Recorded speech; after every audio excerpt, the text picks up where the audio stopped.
Oi, turma. Do livro Edificando a Nação, sobre Bases e Valores, Nídia Regina Limeira, André de Souza Costa.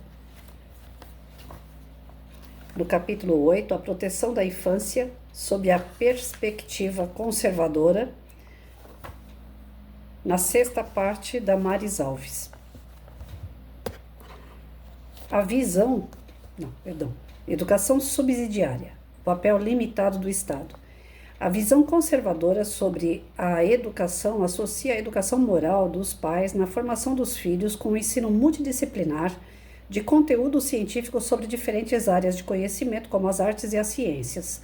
Essa visão tem suas raízes em princípios bíblicos que orientam os pais a assumirem a responsabilidade central pelo ensino de seus filhos.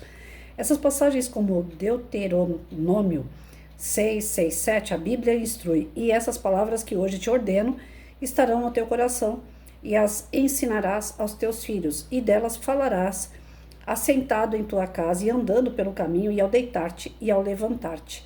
Esse ensinamento fundamenta a ideia de que a educação não é apenas uma transmissão de conhecimento técnico, mas um processo integral de formação espiritual, moral e ética. Nessa perspectiva, o ensino escolar deve complementar a educação familiar, assumindo, portanto, o papel de educação subsidiária na formação intelectual da criança e do adolescente. Disso decorre que o papel do Estado na educação deve limitar-se à garantia das famílias de escolher a educação que as crianças e adolescentes terão, nunca substituindo a autoridade dos pais na transmissão de valores e princípios.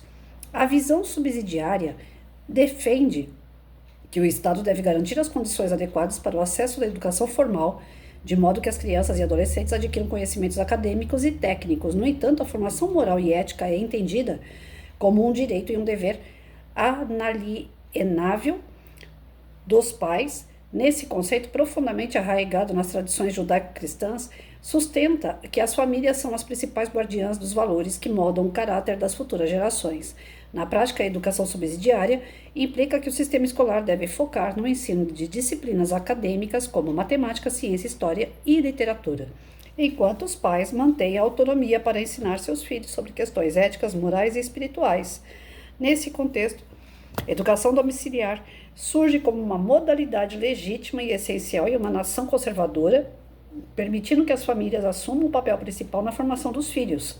A educação domiciliar oferece flexibilidade curricular e permite a personalização do processo de ensino, respeitando as crenças e valores das famílias, enquanto ainda garante o aprendizado dos conteúdos formais exigidos. Esse equilíbrio visa respeitar a diversidade cultural e religiosa, garantindo que a educação estatal não interfira nas crenças individuais das famílias. Em muitos países conservadores, como Polônia e a Hungria, políticas educacionais foram implementadas para reforçar o papel subsidiário do Estado. Na Polônia, uma das iniciativas de maior destaque é a limitação da exposição de menores e conteúdos sexuais e ideológicos nas escolas por meio da legislação específica que reserva aos pais o direito de decidir sobre a formação moral dos filhos. Além disso, programas de incentivo à educação domiciliar e de apoio às escolas confessionais recebem amplo financiamento público. Por sua vez, na Hungria, o governo tem adotado medidas legais para proteger as crianças de conteúdos considerados inapropriados em ambientes escolares, com ênfase na preservação da inocência infantil. Esses esforços resultaram em melhoria dos indicadores de saúde mental infantil e desempenho escolar das crianças e adolescentes no país. Nos Estados Unidos, a ampla aceitação da educação domiciliar, que hoje atende mais de 3 milhões de crianças, e os programas de School Choice, escolha escolar, são reflexos da visão de que a família deve ter autonomia sobre a formação moral e acadêmica de seus filhos. A legislação norte-americana garante que as famílias possam optar por escolas privadas, religiosas ou currículos personalizados com apoio financeiro do Estado em alguns estados. Como decorrência, a educação domiciliar é amplamente praticada, com mais de 3 milhões de estudantes educados em casa, segundo estimativas recentes. Esse modelo tem sido associado a altos níveis de desempenho acadêmico e flexibilidade para adaptar o currículo às necessidades e crenças das famílias. No Reino Unido, embora em menor escala, A educação domiciliar também é uma prática consolidada e regulamentada, garantindo às famílias o direito de ensinar os seus filhos em casa sob supervisão adequada. Isso inclui a promoção de escolas confessionais, o incentivo à educação domiciliar, a criação de programas de vouchers escolares, permitindo que os pais escolham instituições de ensino alinhadas aos seus valores. Estudos acadêmicos têm destacado os benefícios da educação domiciliar em diferentes nações. Pesquisas realizadas nos Estados Unidos pela National Home Education. Ai, gente, lá vem esses nomes. Eu vou colocar aqui, NHERI, melhor. Mostram que estudantes educados em casa apresentam em média desempenho 25% superior à média nacional em avaliações de leitura, escrita e matemática. Além disso, estudos indicam que esses alunos têm níveis elevados de engajamento social, contrariando o argumento de que a educação domiciliar poderia limitar a interação social. Considerações finais. A proteção da infância ocupa um lugar central do conservadorismo, uma vez que, sob essa ótica, as crianças são o elo essencial para a continuidade dos valores da identidade cultural e da coesão social de uma nação. A abordagem conservadora entende que a sociedade forte depende diretamente do cuidado e da formação moral, da ética das futuras gerações. Assim, políticas conservadoras de proteção da infância devem buscar não apenas a preservação dos direitos básicos das crianças, mas também o fortalecimento do núcleo familiar como ambiente primário de desenvolvimento. Sob essa ótica, a proteção da infância deve garantir a estabilidade emocional, a segurança física e o acesso a uma educação que respeite os valores familiares. No Brasil, as políticas de proteção à criança foram influenciadas diretamente pelos princípios constitucionais estabelecidos no artigo 227 da Constituição Federal de 1988, que estabelece a prioridade absoluta na formulação das políticas públicas. No entanto, o pensamento conservador busca uma aplicação mais rigorosa e orientada para o fortalecimento das famílias como pilares dessas políticas. Movimentos conservadores defendem, por exemplo, a ampliação do papel das famílias nas decisões educacionais, especialmente no que diz respeito à educação moral e à prevenção da exposição precoce a conteúdos considerados inadequados. Outro ponto central da proteção à infância sob a perspectiva conservadora é o combate às diversas formas de violência que afetam crianças e adolescentes. Estudos revelam que políticas que combinam apoio social às famílias e medidas punitivas severas para agressores apresentam resultados positivos na redução de abusos infantis. Assim, o conservadorismo defende um equilíbrio entre prevenção e punição, promovendo um ambiente seguro para o desenvolvimento infantil. Portanto, a proteção da infância nas políticas conservadoras não se limita à garantia dos direitos básicos, mas envolve a criação de condições para que as futuras gerações cresçam em lares estáveis, com valores sólidos e uma educação adequada e alinhada às crenças e às convicções morais da família. Olha, gente, parece até utopia, né? Parece um sonho. A gente ter, assim, o pai e a mãe que trabalha fora, que deixa a sua criança dentro de uma escola hoje, como se a escola fosse uma creche, né? Tem escolas de tempo integral. Pai e mãe dá graças a Deus que tem tempo integral. Por quê? Eles trabalham fora, deixa a criança de manhã na escola, só pega no final da tarde, o vizinho que pega, a avó que pega, a tia que pega, e o pai e a mãe vai chegar 10 horas da noite em casa. Então a criança tem um período que alguém está olhando na escola e alguém, algum vizinho, algum parente está olhando até o pai e a mãe chegar do serviço. Isso está fazendo com que a criança fique meio abandonada, concorda comigo? E aí também cai naquela, a pessoa fica, se eu tiver filho, a gente dá um jeito, né? Então as pessoas acabam tendo filho sem muita responsabilidade, porque o Estado vai ter que abraçar essa criança de alguma forma na escola, olhar essa criança enquanto o pai e a mãe trabalham, e os vizinhos e os parentes próximos vão ajudar. Então dane-se, né? Eu vou ter filho de qualquer jeito, porque de qualquer jeito eu vou criar. Então, dessa forma aqui, ele chama a atenção dos pais. Você quer ter filho? Então a responsabilidade maior é sua. E você vai ter que educar seu filho, você que vai ter que dar princípio e valor para o teu filho. A escola vai dar matemática, português, história, geografia, ciência, química, né? Filosofia, sociologia, as disciplinas. Mas você vai ter que dar os princípios e morais. Você é responsável por isso. E você vai ser cobrado pelo Estado por isso. Então, quer dizer, nesse contexto, né, nessa perspectiva conservadora, Cada família vai chamar, inclusive, pessoas para dar aula particular para o teu filho, né? Ele vai ter que ter o currículo de princípio e moral na sua casa. Em alguns lugares isso já acontece, Hungria, como ele citou aqui, algumas partes dos Estados Unidos. Então, dependendo dos resultados que ela aponta aqui, ela mostra para a gente que esse realmente é o caminho. Forçar a família a ter a responsabilidade de educar o seu filho. E educar à sua maneira, do seu jeito. Não deixar um professor que você não sabe como que ele foi criado, qual é a raiz dele, qual é a formação familiar dele, trazer a vivência dele, a experiência dele enquanto moral e enquanto princípio, passar para o teu filho.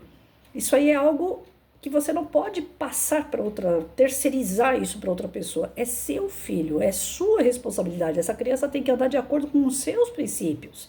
Por isso que existe tanto embate. Você fala para o teu filho em casa, você tem que obedecer os mais velhos. Chega lá fora, o professor fala assim, você tem que obedecer os mais velhos, desde que ele tenha razão. Se você abre a mente da criança do tipo assim, você tem autonomia, você faz o que quer, ele vai ser o primeiro a te morder dentro de casa. Essa criança vai voltar em casa e vai começar a ter embate com o pai e mãe, porque o professor falou outra coisa. Porque o coleguinha da sala de aula, que vem com outros princípios, falou outra coisa. Então, se a escola tem disciplina, se a escola é para trabalhar só matéria, o aluno chega lá só para desenvolver matéria, ele não tem espaço. Por mais que ele troque figurinha com os outros, ele não tem espaço para desenvolver tanto a moral e o princípio de outros, misturando com o seu. Ele já vem com aquela bagagem da família e ali ele fica, que nem eu citei num outro estudo. Eu tive alunos testemunha de Jeová que quando chegava essa época de Páscoa, todo mundo lá pegando seus ovinhos de Páscoa, o coelhinho da Páscoa, alguns acreditam em Jesus, aquela bagunça toda na sala de aula, o testemunho de Jeová ele simplesmente falava para mim assim, ó, professora, a senhora vai me desculpar, mas a minha crença, o ovo de Páscoa não existe, o coelho da Páscoa não existe, né? Nós não temos que comemorar Jesus assim, desse jeito, né? Com chocolate, então eu não posso aceitar o chocolate. Ou alguns aceitavam o chocolate e falavam, professor, eu vou aceitar porque eu gosto de chocolate, mas não tem nada a ver com a comemoração. E tinha outros que nem iam na escola, na época da comemoração de Páscoa. Ficava uma semana sem aparecer na escola, porque a escola trabalha muito o tema, né? E aí eles não apareciam. Os pais assumiam aquela semana de falta, e a criança, como não tinha falta, era regrada, não tinha nada, não tinha problema nenhum ela faltar aquela semana. Então, assim, o Testemunha de Jeová, ele coloca firmemente a sua crença na criança, e a criança, ela está inserida no meio dos outros, porém, ela tem uma vida à parte. Ela não se envolve com a vida dos outros, ela não segue os preceitos dos outros de forma nenhuma, porque é sólida aquilo que ela acredita. E eu não estou aqui para defender Testemunha de Jeová e nem religião nenhuma. E aí ela coloca aqui no final, nas considerações finais, que isso não é uma forma de você excluir pessoas. Cada um vai ter a sua formação, então isso é exclusão? Não, cada um tem o direito de se desenvolver da sua maneira. Você não precisa se desenvolver igual aos outros. Você não é. A minha mãe, quando a gente falava para ela, né, e eu acho que vocês já conhecem isso também, os meus amigos vão para praia, mãe, todo mundo vai para praia. A minha mãe virava e falava, mas você não é todo mundo. É essa a frase. Né? Cada um é o que é. Você não é igual aos outros. Você pode ser tratado e tratar os outros por igual, mas ninguém é igual a ninguém. Então nós temos aqueles que vão se desenvolver mais, os que vão se desenvolver menos. Nós vamos ter aqueles que têm uma cultura maior, aquele que tem uma cultura menor, aqueles que têm bases de valores maiores, aqueles que têm bases de valor menor. Se a educação fosse feita dessa maneira, eu tenho certeza, e olha que 32 anos numa sala de aula não são 32 dias, eu tenho certeza que muita coisa ia mudar para melhor, né? Porque a família, que é a base, ela não está assumindo o seu papel. Ela é daquele tipo assim, trabalha a semana, grande parte dos pais que eu tive, porque eu trabalhei em periferia, grande parte dos pais, a semana inteira trabalha, não olha as crianças, não sabe o que se passa na cabecinha das crianças. Se a criança falar assim, eu vou ali na padaria, pode ir. Hoje, com tanto tráfico de criança, os pais ficam nessa, não tem problema nenhum, já tá grande, já sabe se virar. Aí vai na padaria, some. Vai na padaria, usa droga na esquina. Vai na padaria, mas tá indo de short curto, mostrando a polpa da bunda. Aqui na porta de casa, gente, é rua de escola. Eu não precisava nem ser professora para falar essas coisas para vocês. Eu fico sentada às vezes na calçada tomando um sol, porque na minha casa não dá para pegar sol. É tudo fechado aqui. Então eu sento na calçada para pegar um pouquinho de sol. Se eu ficar lá 1 hora, eu piro na batatinha, porque eu vejo subindo e descendo a rua o tempo todo meninas seminua. Ontem, eu acho que era em torno de 16 horas, mais ou menos, 2 meninas subindo e descendo a rua com energético, uma latinha de energético na mão, e para lá e para cá com a bunda de fora praticamente. Né? E aí já segurando uma criança pequena, que deve ter no máximo ali uns 2, 3 anos de idade. Segurando a criança andando para lá e para cá. Ou seja, mais uma que está sendo, né, que está se desenvolvendo desse jeito. Cadê os pais dessas meninas? Cadê a família? Essas meninas ficaram aqui na rua em torno de umas 2, 3 horas, andando para cima e para baixo daquele jeito, indo até a porta da escola, onde tem um monte de moleque, depois volta, aquela latinha na mão, se fazendo de adulta, porque eu acho que a molecada precisa de alguma coisa para se auto, né, dizer alguma coisa, ou é o cigarro, ou é o energético, ou então é a própria droga, em plena luz do dia. E cadê a família que não viu isso? Eu vi, sentada na minha calçada, eu vi esse negócio, quase 3 horas para lá e para cá, essas meninas desse jeito. E cadê a família que não viu? Então, no mínimo, a gente imagina o quê? Pai e mãe tá trabalhando e essas meninas estão soltas. Se tivesse princípio e valor, onde que elas estavam? Dentro de casa, talvez lendo uma Bíblia, os evangelhos, talvez elas estudando as suas disciplinas de escola, talvez se dedicando a uma limpeza da casa, ajudando a mãe a fazer uma comida, mas não, estava na rua nesse estado. Então o que mais a gente vê do jeito que tá é que tá tudo largado. E aí sobrecarrega o professor por sua vez, 80% dos professores só estão ali pelo salário, com um monte de ideologia que já foi colocado na sua formação, que a obrigação é da família, que ele não tem nada a ver com isso, né, com tudo que acontece na sala de aula, que ele não tem que fazer nada, que ele só tem que dar a disciplina dele quando ele dá a disciplina dele, porque o Estado não paga o suficiente. Então, a ideologia do professor é assustadora, porque ele também não tem responsabilidade sobre a educação da criança. E aí, quando ele está muito revoltado com o salário dele, ele começa a falar mal do governo atual, do governo que passou, do governo que vai vir, e isso enfraquece ainda mais a crença, o fortalecimento de cidadania, porque aí o cara que está se formando fala assim, é tudo igual, é tudo mesmo porcaria, eu não quero nem saber disso. Aí quer dizer, não faz uma formação política na cabeça da pessoa que seja honesta, mas sim ideológica, né? Sempre voltada para esse ou aquele partido, esse ou aquele político. Então assim, nós estamos vivendo um momento muito conturbado. Hoje eu peguei um vídeo logo cedo pela internet, um rapaz, foi feita uma denúncia numa escola, onde um carinha de 11 anos de idade se veste de mulher, se diz mulher e entra no banheiro das meninas daquela escola. As meninas chegam em casa horrorizadas, porque ele levanta a saia dele na frente de todo mundo. Coisa que nem as próprias meninas fazem, mas esses caras, eu não sei o que tem na cabeça, e eu também não posso falar muito. Mas enfim, as meninas se sentem humilhadas, se sentem constrangidas com a presença daquele cara, aquele homem, aquele menino, dentro do banheiro das meninas. E aí o cara que foi lá, mediante a denúncia, foi junto com o advogado e falou com a secretaria e com a diretora da escola, né? Falou, quem é o responsável pelo banheiro da escola? Aí veio a diretora, veio a coordenadora, veio a secretária, aquele grupo administrativo. Ah, mas nós estamos seguindo a lei. Mas cadê a lei que está dizendo que você tem que colocar um homossexual, 11 anos, dentro do banheiro de menina? Ah, mas ele não é homo, ele é trans, ele já é uma menina. Não, ele não é uma menina, ele é trans, ele é um homem travestido de mulher. Então ele não pode estar dentro do banheiro de menina. Ele é um. As meninas são mais do que? A escola tem quantos alunos? 800 alunos? Desses 800, 600 são meninas. Então ele é um para 600 meninas. E a gente dá direito para ele e tira o direito de 600 meninas? Como é que isso vale? Qual é a lei que diz isso? Ah, mas nós estamos seguindo a orientação da Secretaria de Educação. Então tá bom. Aí ele foi lá na Secretaria de Educação. Aí chega lá, né, porque está sendo feito isso no Congresso e não sei o quê, está para ser aprovado. Então, está para ser aprovado, mas não foi aprovado. Vocês estão adiantando um passo. Ah, mas já veio orientação lá de cima. Veio orientação do governo atual? Então, o governo atual vai ter que se responsabilizar se caso houver um estupro lá dentro do banheiro das meninas. Porque esse carinha é homem. Ele é homem vestido de mulher e ele está no lugar errado. Ou a escola faz um banheiro só para esse pessoal. Ah, mas é exclusão. Não, não é exclusão, não. Cada qual, cada qual. A pessoa que é limitada fisicamente, ela pode entrar num banheiro de uma pessoa que não é limitada? Não. Tem que ter rampa no banheiro do deficiente, tem que ter barra, tem que ser todo preparado para o deficiente. É exclusão? Não, é inclusão.